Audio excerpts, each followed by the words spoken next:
नमस्कार दोस्तों, लीजिए एक और एपिसोड के साथ मैं हाज़िर हुआ हूँ।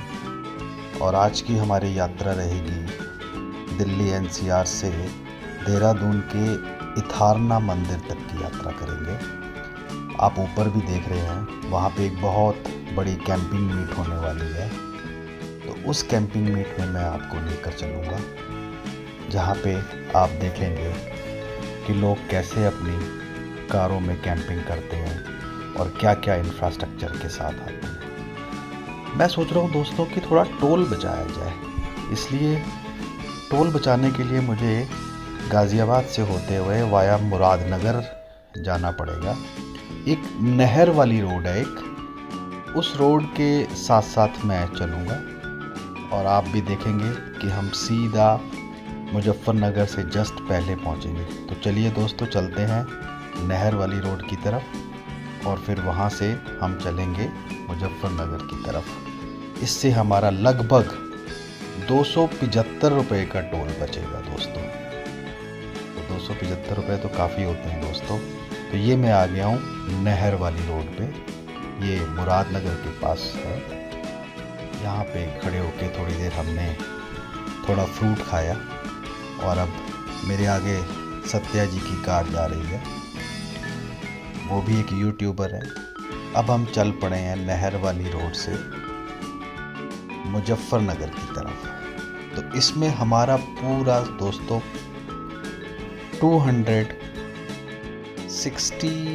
270 के करीब टोल हमारा सेव हो जाएगा। 160 तो टोल सेव होगा मेरठ एक्सप्रेस वे का, और 110 आगे मेरठ को क्रॉस करने के बाद एक और टोल आता है, वो बच जाएगा। और क्योंकि थोड़ा सर्दी का मौसम है तो मैंने कहा देखें शायद सड़क पे ज़्यादा रश भी ना हो। तो मेरा अंदाज़ा भी सही था, सड़क पे बिल्कुल भी रश नहीं है। और ये जो मैं आपसे बात कर रहा हूँ इथारना मंदिर की, वहाँ पे हमारा 2 या 3 दिन का स्टे होगा। तो इसीलिए ये मैं, क्योंकि काफ़ी लंबा स्टे है, तो ये एपिसोड 1 में मैं आपको बताऊंगा कि हम इथारना तक पहुँचे कैसे कैसे। रास्ते में हमारे हरिद्वार भी आएगा और एक मेरे मित्र हैं अनुपम जी, जो कि हमें मिलेंगे थानों में। हो सकता है हम शायद रात को उनके घर पे स्टे करें। उनका एक छोटा 2 बीघे का फार्म हाउस है जिसमें वो रहते हैं। काफ़ी बुला रहे हैं हमको और हमारा भी मन है कि उनके फार्म हाउस में रहा जाए, पहाड़ों के बिल्कुल नज़दीक। तो एक छोटी सी कैंपिंग तो हमारी वो भी हो जाएगी। तो जैसा कि आप देख रहे हैं दोस्तों, कुछ खास रश भी नहीं है सड़क पे। और टारगेट हमारा जो है वो वैसे तो इथारना पहुंचने का है। ऊपर आपको दिख भी रहा है इथारना का एक छोटा सा फोटो, वो मंजिल है हमारी, यहाँ हमें पहुँचना है। लेकिन देखते हैं, क्योंकि हम लगभग 3 बजे निकले हैं एनसीआर से, तो देखते हैं दोस्तों कहाँ तक पहुँच पाते हैं। इथारना के मंदिर की खूबसूरती तो आप देख ही रहे हैं, वो टारगेट है हमारा। और अब दोस्तों हमें, जब हम इस सड़क पर चलते हैं तो हमें ये ध्यान रखना होता है कि हमें हाईवे पे कब चढ़ना है। तो उसका बिल्कुल एक मोटी सी निशानी है कि जैसे ही सामने इस सड़क पे आपको हाईवे दिखाई दे, आप उस हाईवे से 200 मीटर पहले राइट को टर्न होंगे। तो मेरा ख्याल से अब वो हाईवे आने वाला ही है और उस हाईवे पे हम जब चढ़ेंगे तब तक दोनों टोल जो है वो पीछे जा चुके होंगे, मेरठ एक्सप्रेस वे वाला और मेरठ वाला। तो ये देखिए दोस्तों, सामने हाईवे आ गया है और ये हम राइट को टर्न हो गए हैं। इस राइट का टर्न लेते ही हम इस हाईवे पे चढ़ जाएंगे और हमने पूरे 270 या 265 रुपये सेव कर लिए दोस्तों। ठीक है, तो 15 का एवरेज भी देती है हमारी कार। तो हमने अगली 45 किलोमीटर की यात्रा अपनी फ्री कर ली है। तो हाईवे पे चढ़ने के बाद हम फिर मुजफ्फरनगर की तरफ चलेंगे। तो पहले मुजफ्फरनगर का बाईपास आएगा और उसके बाद हम हरिद्वार की तरफ मुड़ जाएंगे। रास्ते में हरिद्वार में भी हमें एक कैंपिंग साइट देखनी है। इस बार हम ये सोच के आए थे कि हरिद्वार में एक कैंपिंग साइट को मार्क कर लेंगे, ताकि कभी रात बरात हम वहाँ पे कभी हरिद्वार से पास हों तो हम वहाँ पे रुक सकें। दोस्तों, यही तरीका होता है जब हम कैंपिंग करते हैं, तो कैंपिंग की साइट जो है उसको आइडेंटिफाई करते हुए चलते हैं। थोड़ा सा चाय पीने का मन हो रहा है दोस्तों। देखते हैं कोई बढ़िया सा अगर चाय वाला कोई ढाबा आ जाए तो। हालांकि चाय पिछली बार हमने ढाबे पे चाय पी थी, ढाबा क्या रेस्टोरेंट पे, तो हमने उसकी फ़ोटो खींचनी चाहिए थी, लेकिन उसने मना कर दिया था कि क्योंकि वहाँ पे अंदर और भी लोग बैठे चाय पी रहे थे, तो अननेसेसरी हम किसी की फ़ोटो ऐसे यूट्यूब पे नहीं डाल सकते हैं, जनरल पब्लिक की।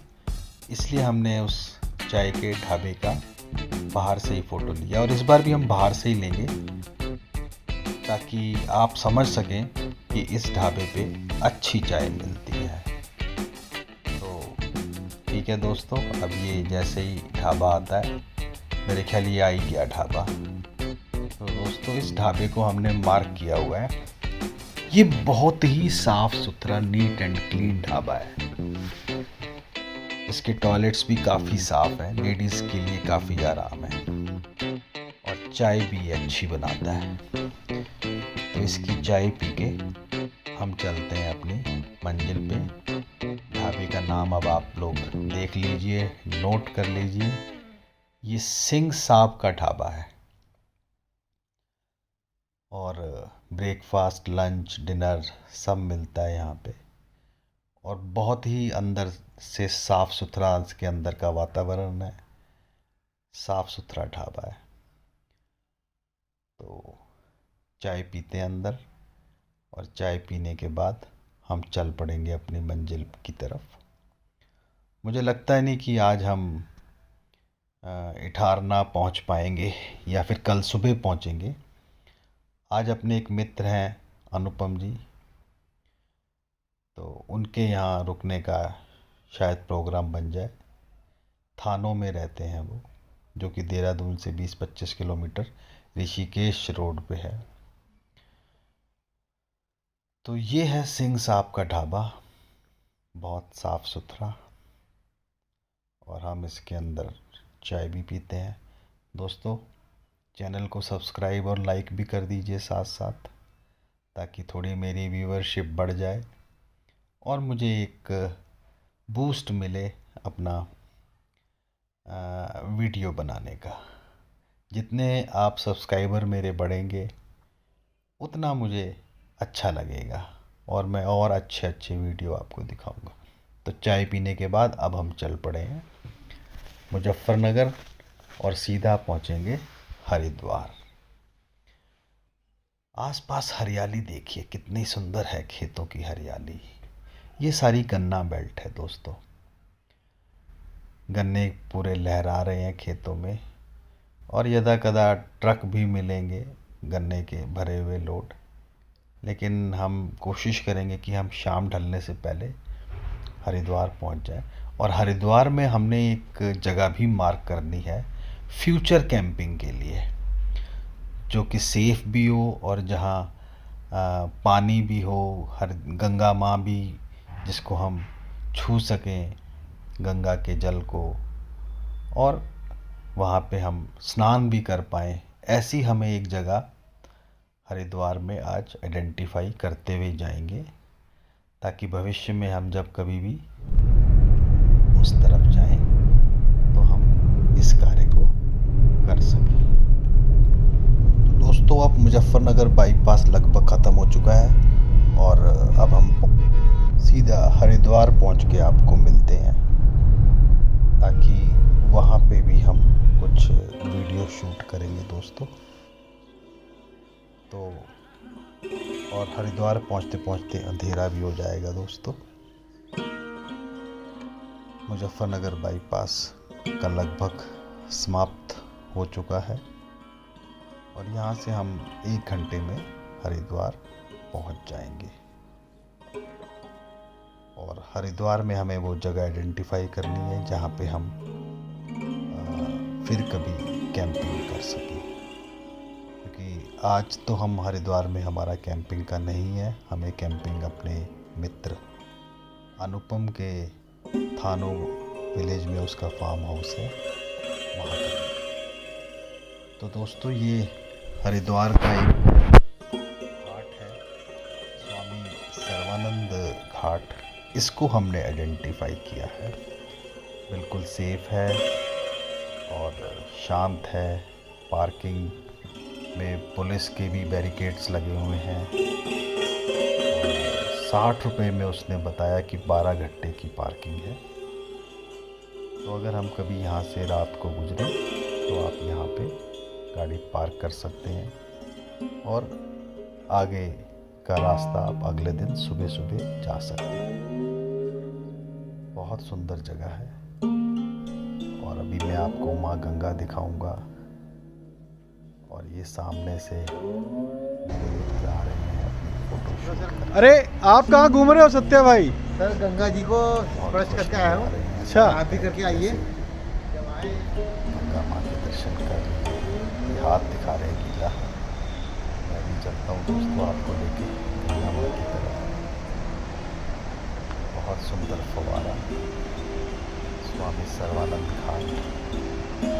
पानी की चमक देखिए, कितना शीतल ठहरा हुआ घाट भी बहुत साफ सुथरा। इसकी लोकेशन बस आप हरिद्वार पूरा क्रॉस कर लें और जैसे ही ये नदी पे पुल आए आप तुरंत उससे लेफ्ट तो आपको ये पता चला जहाँ पे आप जय हो।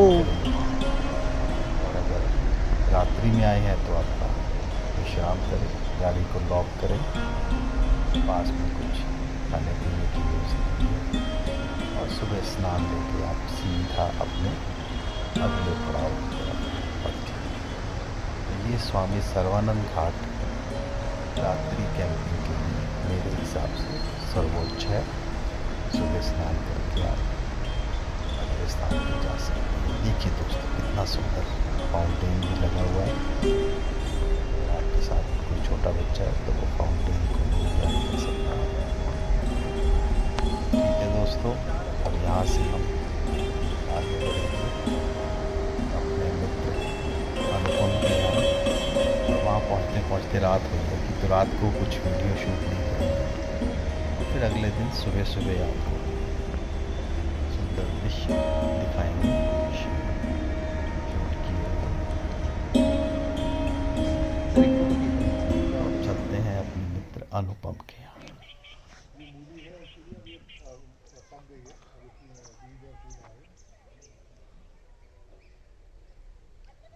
रात को अपने मित्र अनुपम जी के यहाँ हम पहुँच गए थे। रात्रि को हमने विश्राम किया और अब सुबह सुबह हमने उठ के आप देखेंगे कि सूर्य उदय होने वाला है। कितना सुंदर दृश्य आने वाला है। ये अनुपम जी का छोटा सा फार्म हाउस है जिसके चारों तरफ उन्होंने बाउंड्री की हुई है।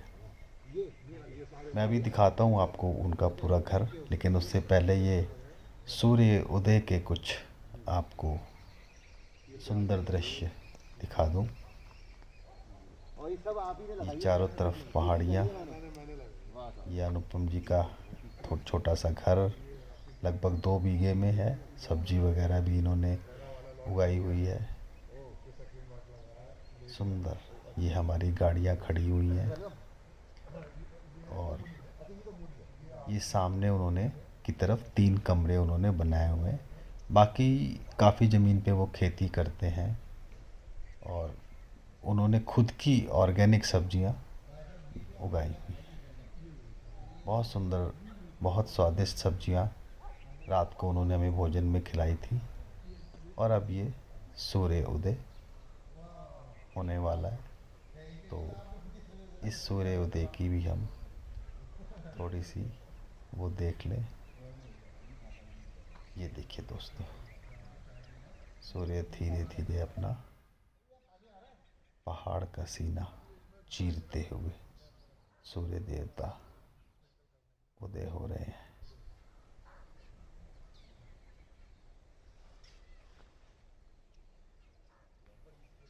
ये सूर्य देवता उदय हो गए, बहुत सुंदर एकदम। ये देखिए दोस्तों, बिल्कुल सुंदर सुंदर दृश्य,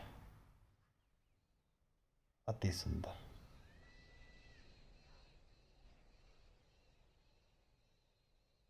ऐसा हम लोग एनसीआर में तो सोच भी नहीं सकते, इतना धुआं और ये सुंदर दृश्य।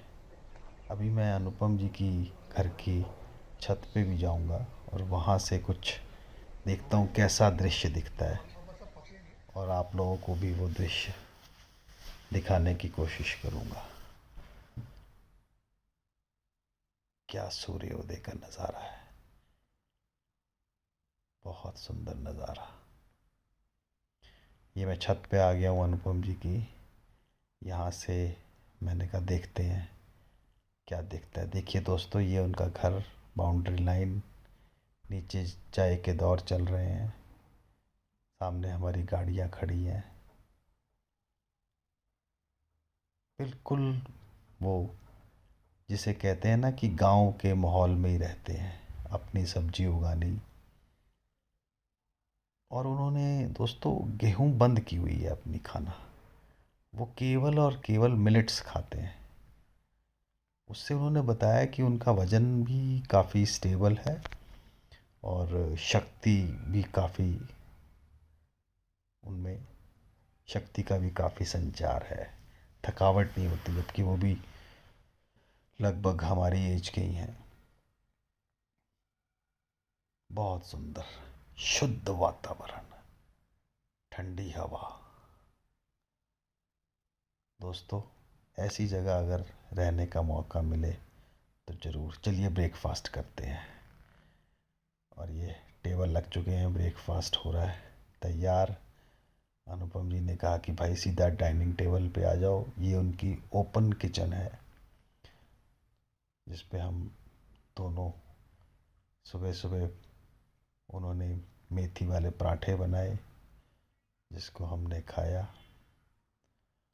और अब इसके बाद हम प्रस्थान करेंगे अपने असली गंतव्य की तरफ। जी हाँ, इठारना मंदिर, जहाँ पे हमें कैंपिंग करनी है, जहाँ पे सभी लोग इकट्ठे होंगे और एक माहौल बनेगा कि किस तरह कम से कम खर्चे में, कम से कम इंफ्रास्ट्रक्चर में हमें जीना है, लेकिन नेचर के पास रहना है, नेचर के साथ जीना है। मज़ा उसी का ही है दोस्तों। ये ब्रेकफास्ट चल रहा है और इतना स्वादिष्ट गरम गरम। उधर उनकी मिसेज़ नम्रता जी पराठे सेक रही हैं और हम लोग खा रहे हैं।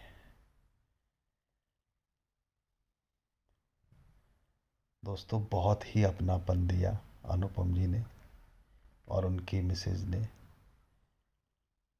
दिल से स्वागत किया हमारा। और जबकि हमारी कोई इतनी जान पहचान नहीं, केवल एक कैंपिंग पे मुलाकात हुई थी। आप देखिए, कैंपिंग में हम लोगों से मिलते हैं तो इतना प्यार बढ़ता है, कैसे एक दूसरे को। तो दोस्तों, निकलते हैं अब हम इटारना की तरफ। तो ये हमने अपनी गाड़ी स्टार्ट कर दी है इटारना मंदिर की तरफ। ये अनुपम जी के घर से करीब 20-22 किलोमीटर का रास्ता है। यहाँ हम भोगपुर जाएंगे। पहले एक जगह आएगी भोगपुर। ये सड़क जो है ये देहरादून से ऋषिकेश को जोड़ती है और रास्ते में थानों से जाती हुई ये भोगपुर जाएगी। तो भोगपुर से हम इसको लेफ़्ट ले लेंगे, तब हम ऊपर इटारना चले जाएंगे। थोड़ी सी पहाड़ों की सड़क, कच्ची कच्ची सड़कें बनती हुई, लेकिन पुल ठीक ठाक। भोगपुर पहुंचने वाले हैं और उधर इठारना थोड़ी सी पहाड़ों की सड़क, कच्ची सड़कें बनती हुई, लेकिन पुल ठीक ठाक।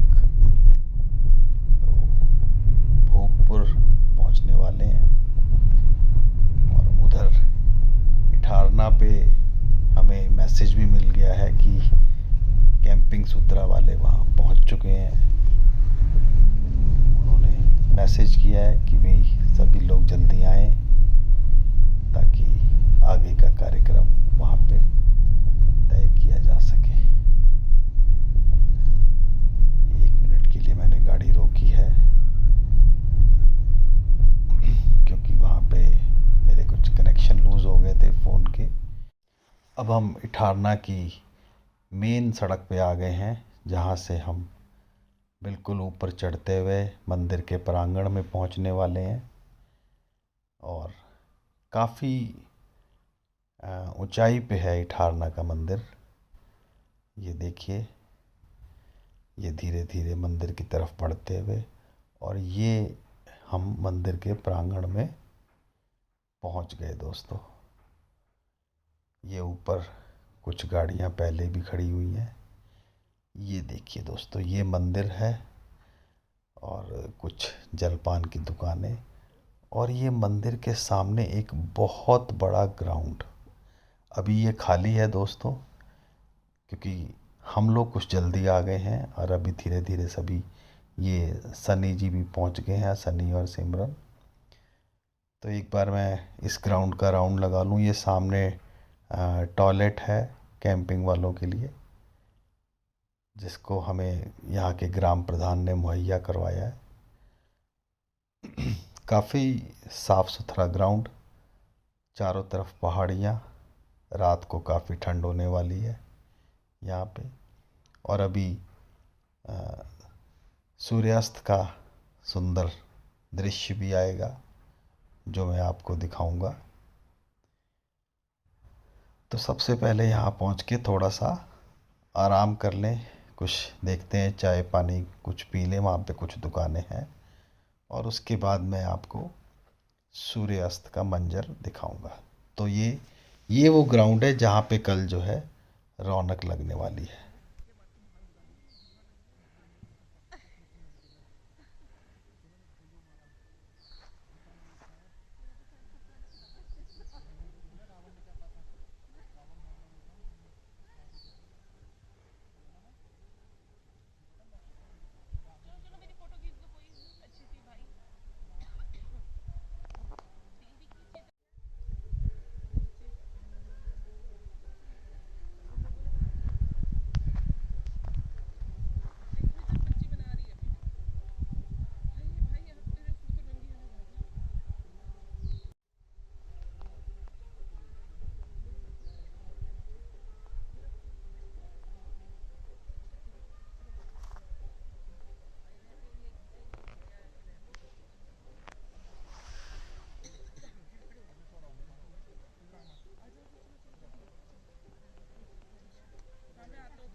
ये सूर्यास्त होने वाला है दोस्तों।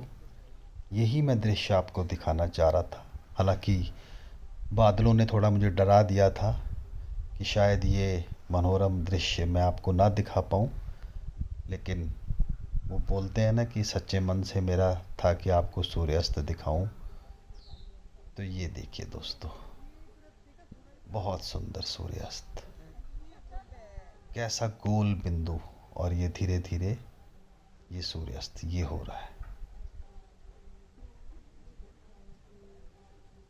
शांत वातावरण, एक ठंडी ठंडी हवा और सूर्यास्त, बहुत सुंदर लग रहा है दोस्तों सूर्यास्त। और इसके बाद हम लोग जल्दी से अपना खाना पीना खा के सो जाएंगे दोस्तों, ताकि कल से अपनी कैंपिंग का प्रोग्राम शुरू कर सकें। और आपको सभी लोगों जो लोग कैंपिंग